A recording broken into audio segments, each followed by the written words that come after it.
parte de una experiencia y parte de la palabra que Dios puso en mi corazón.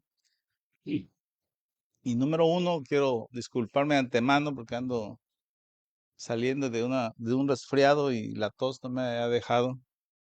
Entonces, vamos a estar, pero vamos a hacerlo con todo gusto.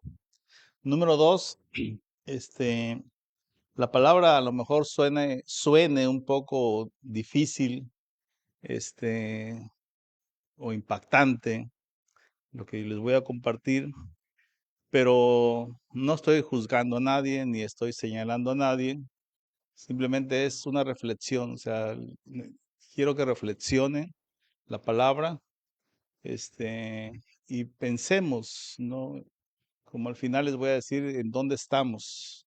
Finalmente, todos nosotros, tarde o temprano, tendremos que estar delante de la presencia de Jesucristo y pues yo quiero que Él me reciba con los brazos abiertos y me diga, bien, siervo, lo hiciste bien. Y no quiero que me vaya a decir, apártate de mí, hacedor de maldad. Es cuestión de cada quien, ¿no? Entonces, pero la palabra quiero que la reflexionen. Como somos pocos, lo vamos a ir compartiendo despacio para que tengamos oportunidad de discernirlo bien. Y entonces vamos a empezar. Padre, del nombre de Jesús, te doy gracias por tu palabra, gracias por tu amor, por tu misericordia, por tu gracia. Gracias por las personas que están hoy presentes, por todo donde se habrá de escuchar o de ver tu palabra, esta prédica. Te pido que la palabra haga la obra que debe hacerse, que no vuelva vacía, que enseñe, que corrija, que redarguya, al fin de hacer mujeres y hombres perfectos para tu voluntad. Amén. Vamos a empezar con el pasaje que está en Lucas 15, versículo del 11 al 24, que es casi conocido por todos nosotros, que es la del hijo pródigo, y lo tomo como base para poderles compartir mi experiencia que tuve hace aproximadamente un mes. Dice así la palabra de Dios. Entonces Jesús dijo, había un hombre que tenía dos hijos. El menor le dijo, Padre, quiero que me des ahora la parte de tus posesiones, que sería mi herencia. Entonces dividió entre sus dos hijos todo lo que tenía. No mucho tiempo después, y este momento cuando dice no mucho tiempo después, quiere decir que el hijo ya tenía los planes hechos, ya tenía pensado o sea, no fue algo improvisado ir a pedir su herencia, sino que él ya tenía en su mente planes y obviamente pues le faltaba el dinero, ¿no? Y cuando empezamos a divagar en nuestra mente y empezamos a hacer castillos en el aire, normalmente empezamos a buscar, pues, quién va a pagar lo que yo anhelo y deseo en mi corazón.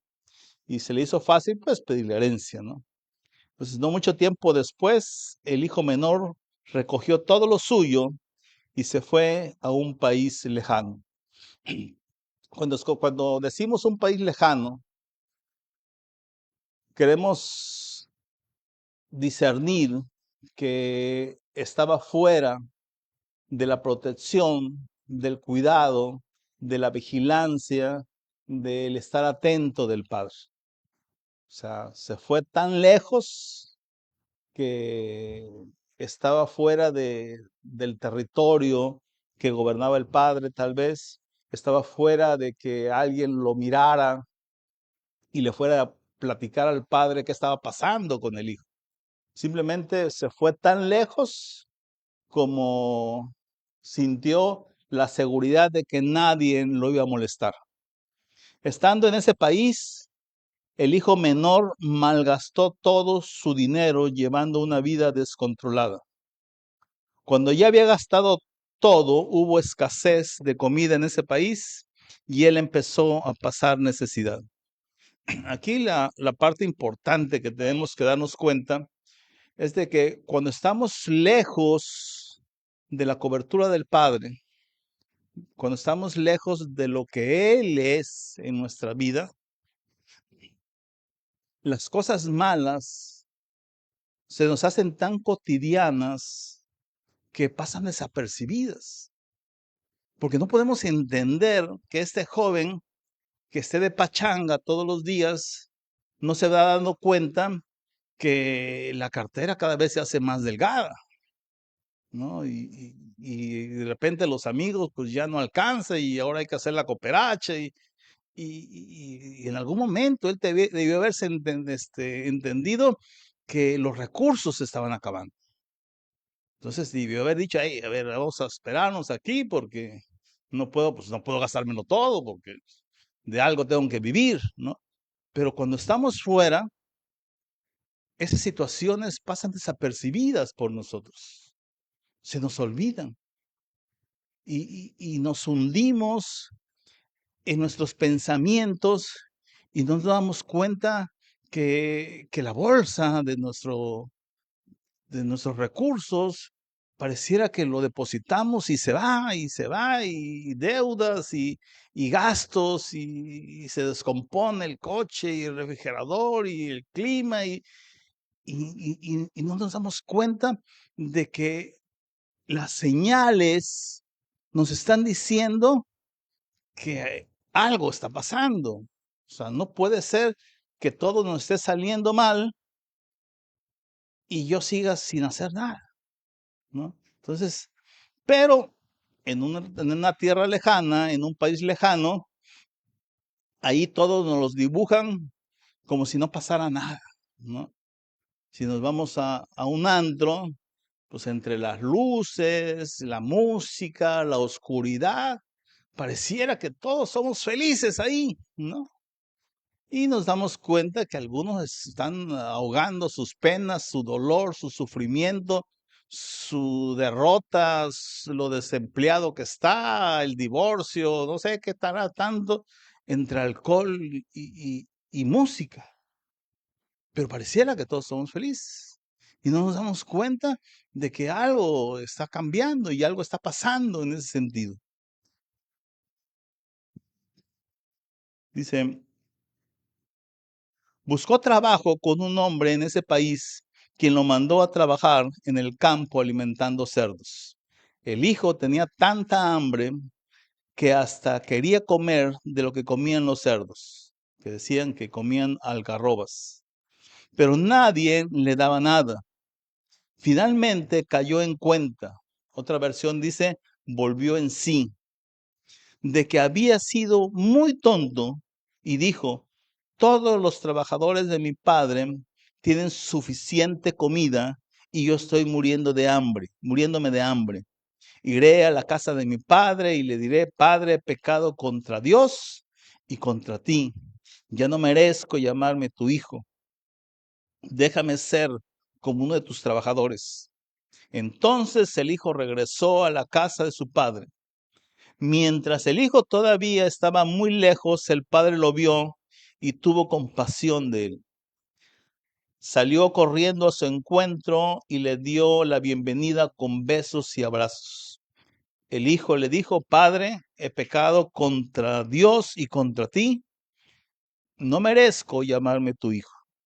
Pero el padre le dijo a sus siervos, apresúrense, vístanlo con la mejor ropa y también pónganle un anillo y sandalias. Maten el mejor ternero y prepárenlo. Celebremos y comamos. Mi hijo estaba muerto y ha vuelto a vivir. Estaba perdido y ha sido encontrado. Y empezaron la fiesta.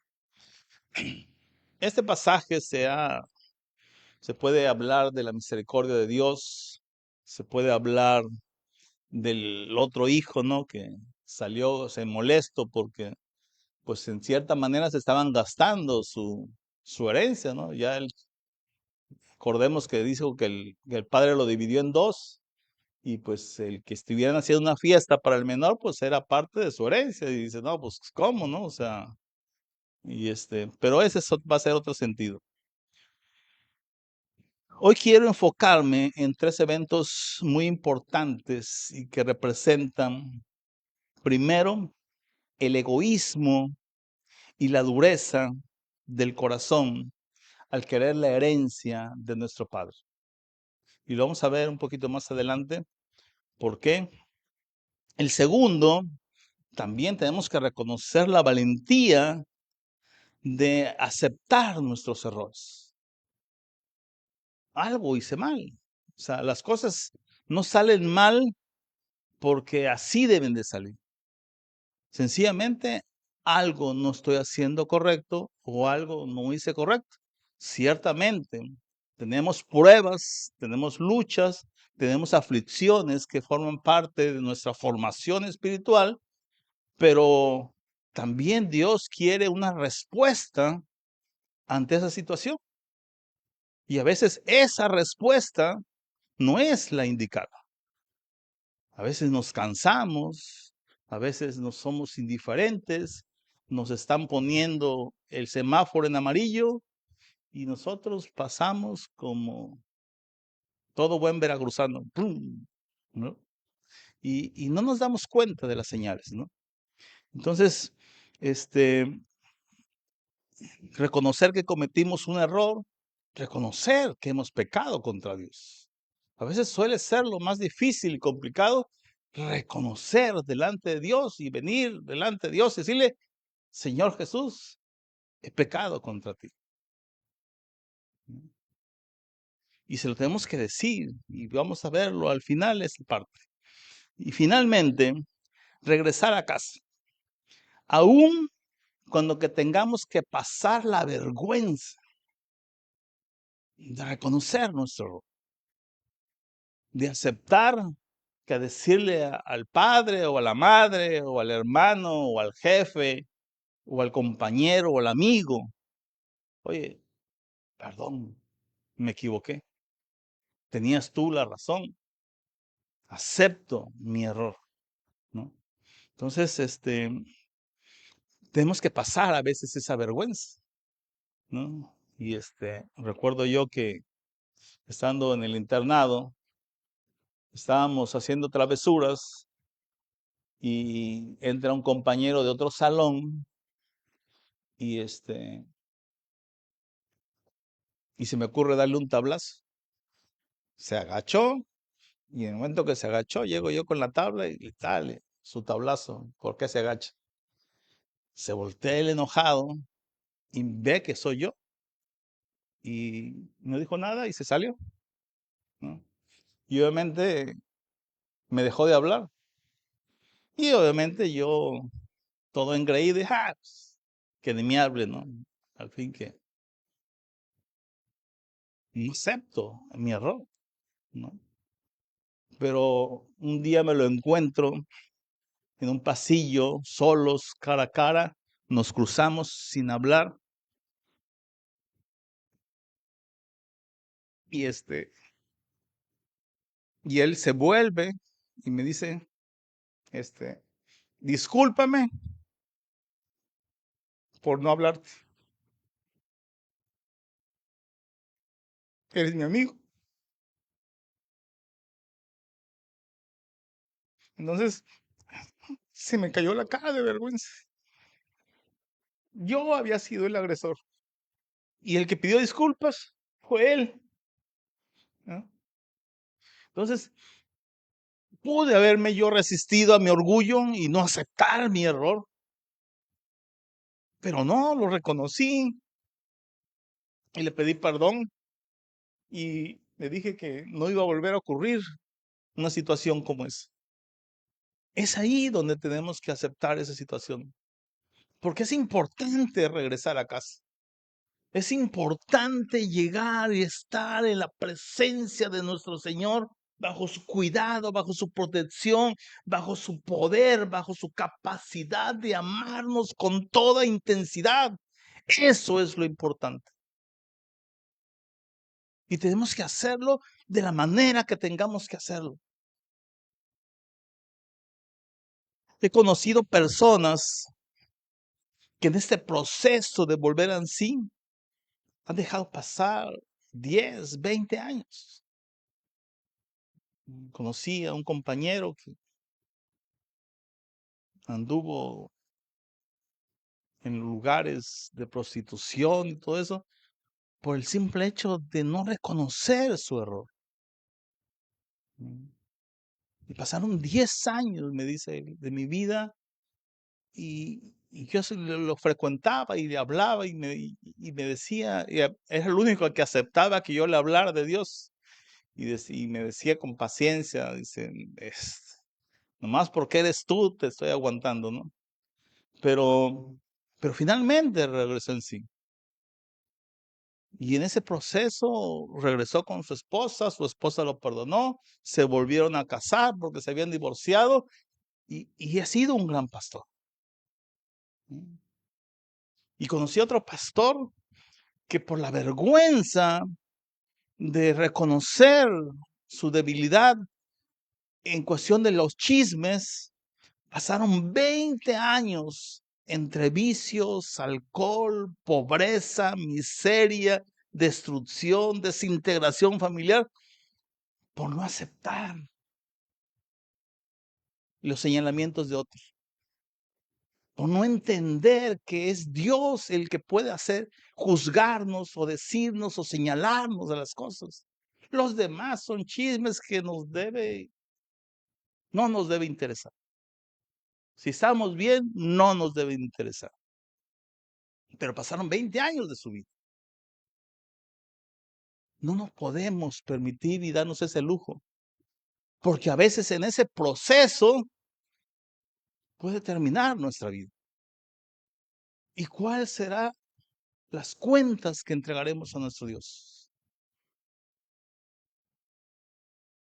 Y otros tantos han preferido seguir en la puerqueriza o en el chiquero, en vez de aceptar su error y de mirar cara a cara a Jesucristo y pedirle perdón, ¿no?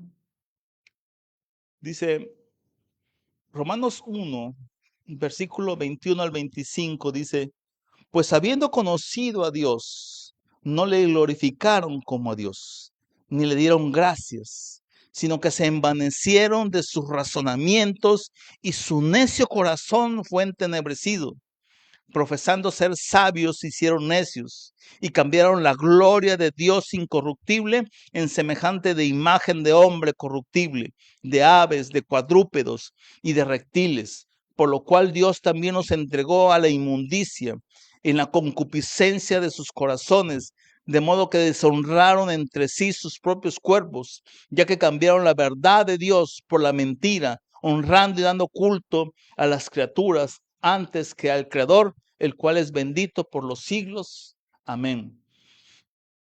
Cuando nos negamos a aceptar nuestro error, cuando nos negamos a pedirle perdón a Dios, cuando nos resistimos a aceptar sus mandamientos, cuando somos incapaces de perdonar o de pedir perdón, Dios nos entrega a esa concupiscencia y maldad de nuestros corazones y nos vamos degradando cada vez más como personas o como cristianos.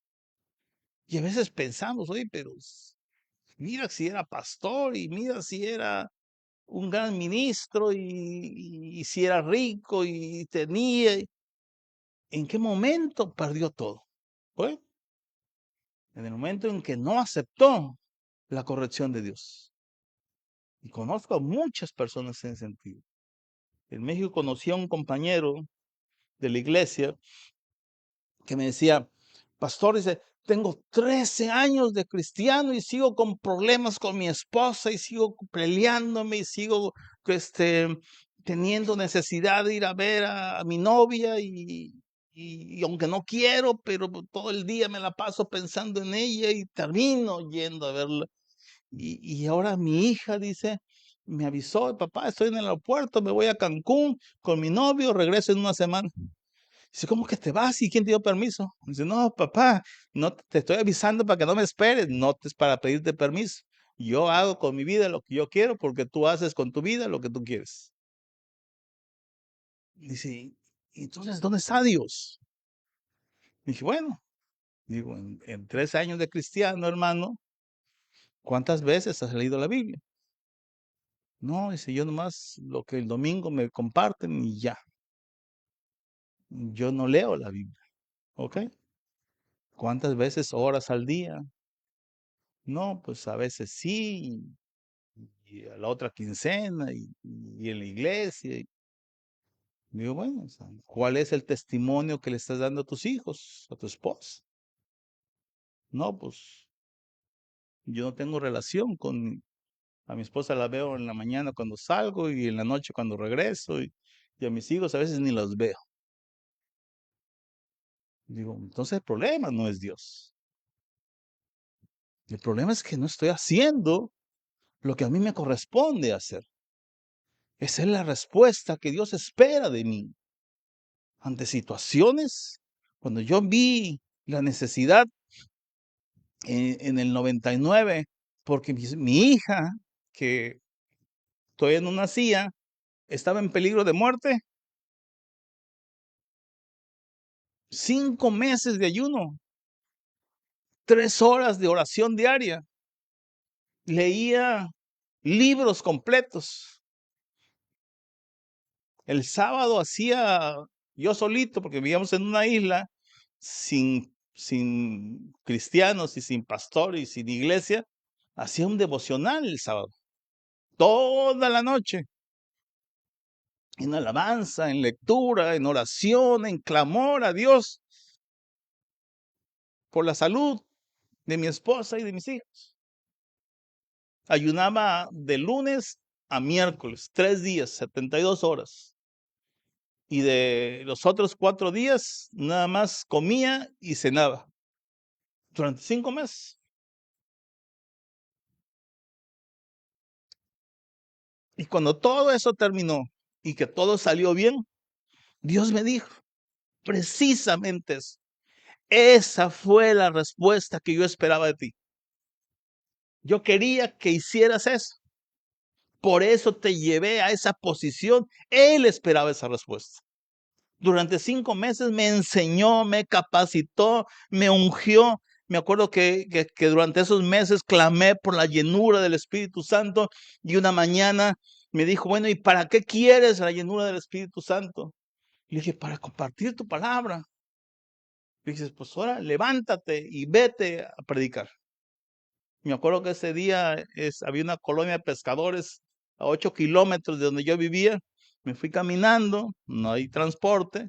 Llegué, todas las personas que ese día me escucharon, aceptaron a Cristo. Me regalaron una casa para que yo iniciara la iglesia y la gobernadora de ahí me enseñó a todos los enfermos por los cuales oramos. Conocemos la respuesta de Dios. Dios está dispuesto a compartirlo con nosotros. Su gloria, su poder, sus capacidades, nos da esa llenura y esa capacidad de hacerlo. Pero necesitamos volver en sí. Y a veces el volver en sí ciertamente forma parte de la gracia de Dios. Pero por otra parte nosotros debemos estar cansados y hartos de vivir sin progresar. Debemos querer, anhelar en nuestro corazón un cambio. Y no seguir revolcándonos ahí en la misma situación y con la misma gente y con la misma todo y volteo y siempre todo es lo mismo. Debo anhelar un cambio. No puedo conformarme con lo que de siempre y con lo mismo. Y estar dispuestos incluso a morir si es necesario, porque está en balance mi eternidad. Necesito nacer de nuevo. Necesito que todo sea nuevo en mí y en mi corazón principalmente. Porque está en juego mi eternidad. Muchos cristianos Muchos se ven inmersos o atascados en inmoralidad sexual, impurezas, corrupción, libertinaje, pasiones sensuales, idolatría, hechicería, hostilidad, peleas, celos, arrebatos de furia, ambición egoísta, discordias, divisiones, envidias, borracheras, fiestas desenfrenadas y otros pecados parecidos, dice Pablo. Y no nos molesta. Nos levantamos como si nada pasara. Y cuando Dios en su misericordia nos da una salida o da una salida para esas situaciones, dudamos de dejar esos malos deseos y esos sentimientos corrompidos. O simplemente nos da miedo la renovación. Pensando que vamos a sufrir. Muchas personas he conocido en la iglesia que prefieren vivir de esa manera porque tienen miedo a ser renovados por Dios, porque piensan que van a sufrir mucho, que les va a doler. Es una mentira. Es una mentira. Necesitamos ser renovados. ¿Cuándo queremos nuestra herencia? Cuando nos cansamos o nos aburrimos de Dios. O simplemente ya no nos sentimos parte de la iglesia de Cristo, o mi relación con Cristo ya no es tan importante. Leer la Biblia y orar todos los días, pensamos, qué aburrido es esto. Se nos va el día y cuando termina la novela, el noticiero, el fútbol, las series y todo lo que vemos en los noticiarios, dice, es que no me da tiempo de leer la Biblia porque ya como a las 12 que está terminando, ya tengo mucho sueño. Pero me aventé 3, 4, 5 horas viendo la televisión o con los amigos entonces se nos hace imposible y pensamos, ¿y para qué tanta disciplina si no pasa nada? ¿No? Porque no nos damos cuenta de los secuestros, de la violencia, de los asesinatos, de la prostitución, de las gentes enfermas, de los hospitales. Pasemos por un hospital. Y en el seguro más, o sea, está atiborrado. O sea, yo pasé el sábado por el ISSSTE, digo, por ahí por 20 de noviembre, y la gente está tirada en la calle porque su paciente o su familiar está hospitalizado y están esperando verlo ahí. Y vemos los muertos y los secuestrados. O sea, sí está pasando las cosas. Sí está pasando, sí es difícil la vida y nosotros se nos olvida. El camino fuera en el mundo, digo, en cambio, en el mundo nos ofrece diversión, antros, alcohol, baile, amigos, amigas, chismes, mentiras, vanidades, sexo libre, series de televisión. Y lo más interesante es que yo creo que puedo hacer todo eso y que no pasa nada. Y sobre todo, que aparentemente nadie me juzga. Pues todo el mundo lo hace, ¿no? Y puedo estar en esa situación y estar sentado en la iglesia. Sentirme parte de la congregación o de la iglesia o decirme que soy cristiano o decir que tengo una relación, pero mi corazón está muy lejos de Jesucristo.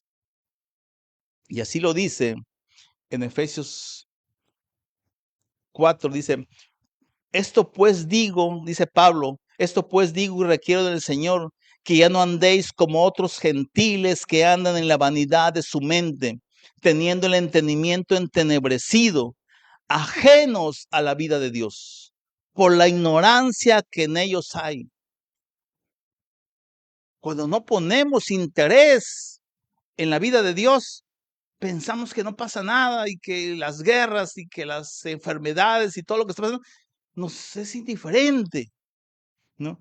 Y se endurece nuestro corazón, los cuales después de que perdieron toda sensibilidad se entregaron a la lascivia para cometer con avidez toda clase de impurezas. Otra versión dice, han perdido la vergüenza, viven para los placeres sensuales y practican con gusto toda clase de impurezas. Porque no nos enteramos y empezamos a disfrutar de la vida sin entender lo que está pasando. Jesús también nos los advirtió en Marcos 7:6, dice, respondiendo él, les dijo, hipócritas, bien profetizó de vosotros Isaías, como está escrito, este pueblo de labios me honra, mas su corazón está lejos de mí. Después de que nuestra mente empieza a divagar en todo lo que le hemos permitido llegar a través de nuestros ojos, de nuestra mente, de nuestro corazón, de emociones, de sentimientos, empezamos a caminar y a veces sin sentirlo y sin notarlo, sin darnos cuenta, a un país lejano. Y lo preocupante es que estamos lejos de la cobertura y protección de nuestro Padre Celestial y lejos de Jesucristo. Y perdemos la sensibilidad y la capacidad de escuchar la voz del Espíritu Santo. Él nos lo está advirtiendo, pero simplemente estamos tan adentrados en lo que queremos sentir y en lo que queremos gozar y en lo que queremos vibrar y en la música y en todo lo que está hoy más que nunca. O sea, está difícil, ¿eh? No crean que es una lucha sencilla. Está difícil porque estamos inmersos en tantas situaciones tan complejas que la lucha es complicada, no es sencilla. Y dice, los cuales después de que perder toda sensibilidad, ¿no? Dice, empezamos a caminar a ese país lejano. Perdemos la sensibilidad que representa el perder la capacidad de escuchar al Espíritu Santo. Estamos perdiendo las primicias de la herencia de nuestra eternidad. Y simplemente no nos damos cuenta de lo que está pasando. Se nos van. ¿Eh? Reflexionando sobre ese camino lejos del Padre y de Jesús. Y ahorita les voy a dar ese testimonio. Me pregunto, ¿qué nos hace alejarnos de Dios? ¿En qué momento los amigos, las amigas, una cerveza, una copa de vino, una sonrisa, una invitación, un chisme, el enojo o la ira o los pleitos fueron el paso que nos alejaron del Señor Jesús y sobre todo enfriaron nuestro corazón? Y ya en el camino, Satanás nos facilita los placeres, los pleitos, la frustración, nos cierra el camino porque Él sigue gobernando el mundo y sus vanidades. Y a veces nos fijamos objetivos que consumen nuestro tiempo y consumen nuestra vida. Y se nos está yendo la vida en esas cosas que son inalcanzables. Y sin embargo, yo sigo pensando que todo está bien. No logro los objetivos. Y no me doy cuenta que estoy en un mal camino. La realidad en la que tenemos que medir las cosas es que no estamos dando frutos. Porque nos hemos alejado de la vida. Jesús fue muy claro en ese sentido. Lejos de mí, nada podéis hacer. Y en el momento que nos desprendimos, que nos soltamos de la vid, se perdió la capacidad de hacer las cosas. El rey David, consciente de ese problema que nos enfrentamos como cristianos, se adelanta. O sea, es un problema de toda la vida en ese sentido. David es consciente y desde ese momento entendió que algo estaba pasando. Sí, el rey era el amigo de Dios, era un hombre como en el corazón de Dios, estaba palanca con Dios, lo podía ir a ver cuando quería y le daba las victorias y mató a Goliat y eran de los valientes y 2, 3 mataban a 10,000 y, o sea, pero algo estaba pasando. Entonces él en el Salmo 139, versículos 23 y 24 dice, examíname, oh Dios, y conoce mi corazón. Pruébame y conoce mis pensamientos. Y ve si hay en mí camino de perversidad. Y guíame en el camino eterno. ¿Cuándo en nuestra vida como cristiano hemos dicho a Dios, ay Dios, como que ando muy relas, mándame una prueba? ¿No? Yo me acuerdo que en el 2009, primero en el 2008, era yo el capitán en la Armada, capitán de corbeta, más antiguo, más prometedor, más admirable.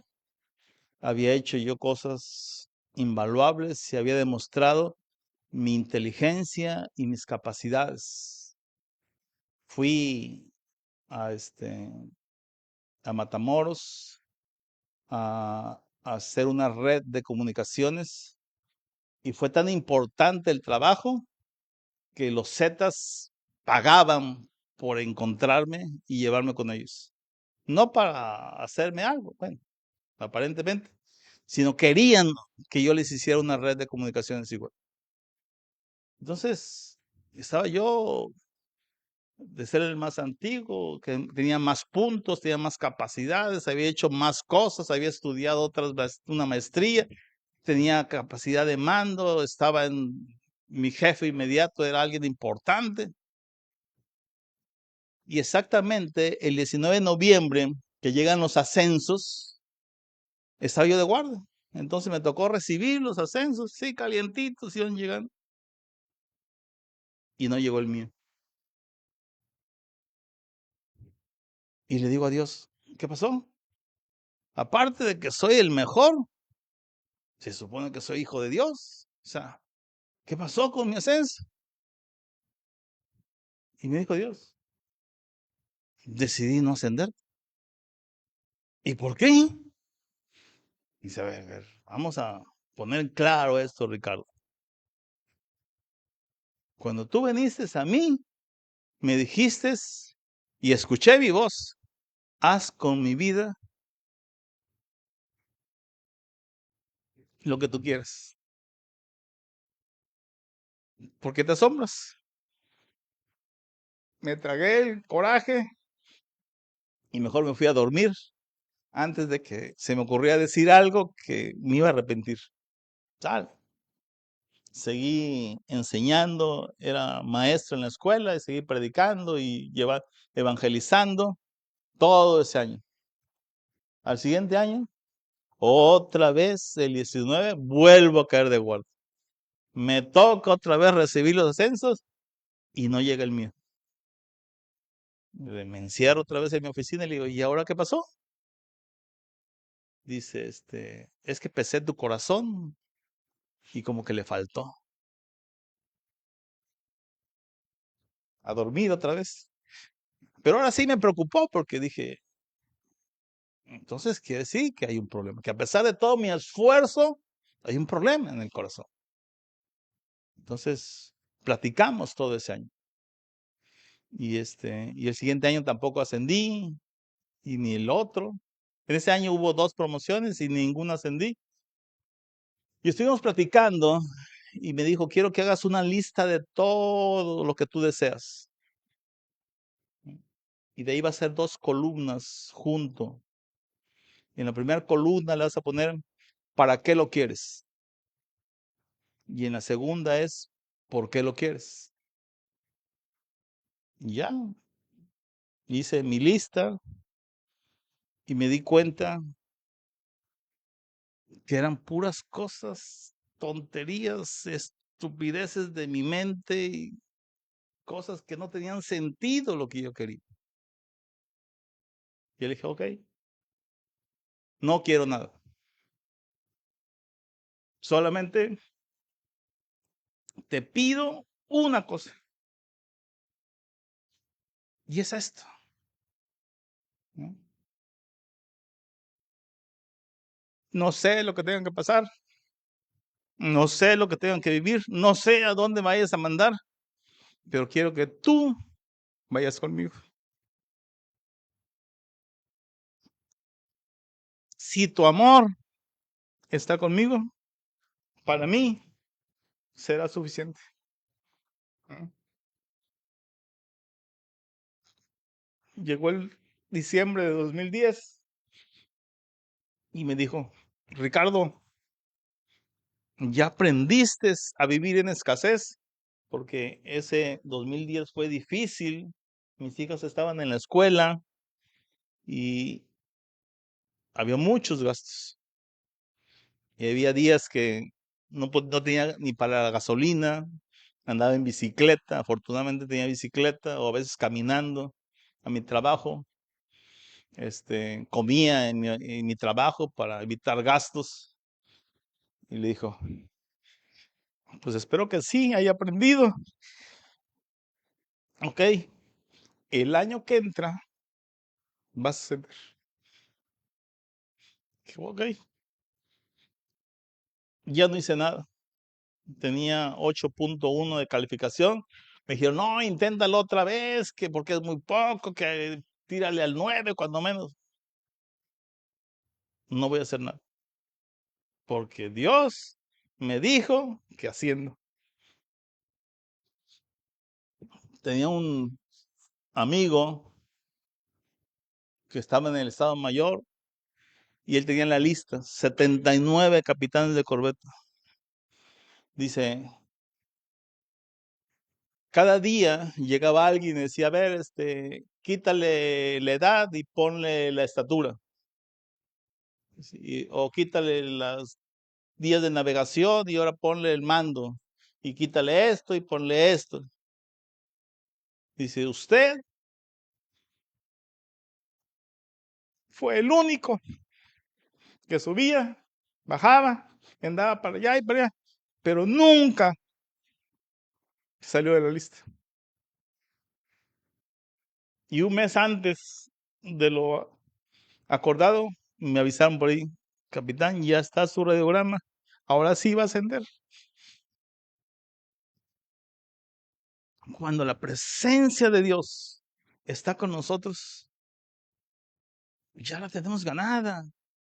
Ya no necesitamos más en ese sentido, pero necesitamos examinar. Es hora de clamar con todo el corazón, de humillarnos delante de nuestro Creador y decirle, crea en mí, oh Dios, un corazón limpio y renueva un espíritu recto dentro de mí. No me eches delante de ti y no quites de mí tu Santo Espíritu. Vuélveme el gozo de tu salvación y espíritu noble me sustente. Entonces enseñaré a los transgresores tus caminos y los pecadores se convertirán a ti. Salmo 51, versículo del 10 al 13. Y esto se puede ver en la manera inversa. Cuando no estamos enseñando a los transgresores los caminos de Dios, cuando los pecadores no se están convirtiendo resultado de mi labor, de mi evangelización, de mi testimonio, quiere decir que necesito limpiar mi corazón, que necesito renovar mi espíritu para que sea un espíritu recto. Y necesito mejor comunicación con el Espíritu Santo. Y sobre todo, necesito que el gozo de la salvación vuelva a llenar mi vida para que yo pueda hacer esa labor. ¿Dónde estamos parados hoy? ¿Dónde está nuestro corazón? ¿Dónde está nuestro tesoro? ¿En qué estamos gastando o invirtiendo el tiempo y la vida? ¿Qué tal está el estrés, la angustia, la preocupación? ¿O cómo está la ilusión, el gozo, la paz en nuestra vida? Es tiempo de volver así y de regresar a casa. Y les decía que hace un mes aproximadamente me dio dengue y me puse muy mal. Y en medio de la fiebre, que es la parte que más me afecta a mí y que no podía descender, que tuve que hospitalizarme, recuerdo que Dios me tenía así en la mano. Jesús, porque estaba yo así, y para estar así, pues me debe haber tenido así en la mano, ¿no? Bueno, con la derecha. Sí, pues él dice que nos sostiene con la derecha, ¿no? Entonces, con la derecha. Y me dice, esto que estás viviendo, el dolor, el sufrimiento, la enfermedad, así se vive en Egipto. O sea, en todo este mundo que está alrededor, así viven las personas, en medio del sufrimiento, en medio de la enfermedad, del dolor, de la angustia. Y me dice, ¿por qué quieres vivir aquí, Ricardo? Y en ese momento me afligí, porque dije, ¿cómo que estoy en Egipto? Y yo pensé que estaba acá, y él me dice que estoy en Egipto. ¿No? Inmediatamente clamé a él y con lágrimas, con angustia, con súplica, con acción de gracias, como dice en su palabra, le dije, ten misericordia de mí, Dios, y perdóname. No me contestó y me hizo recordar en el libro de Job. Recordemos que ya llevaba muchos días Job con la sarna esa que tenía en el cuerpo, tirado en la ceniza y rascándose con la tiza. Y cuando se apareció Dios, le dijo, a ver, Job, levántate, vístete, úngete, cíñete y preséntate aquí. No lo sanó, lo sanó después que le llamó la atención. Y dije yo, no, pues, machitos. Y la segunda cosa que me dijo, te falta motivación.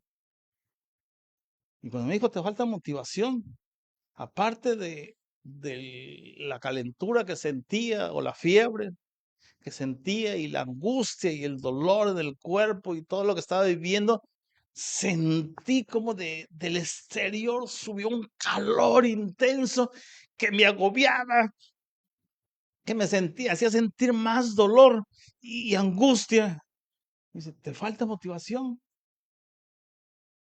Dije, no, ten misericordia de mí y perdona, ¿no?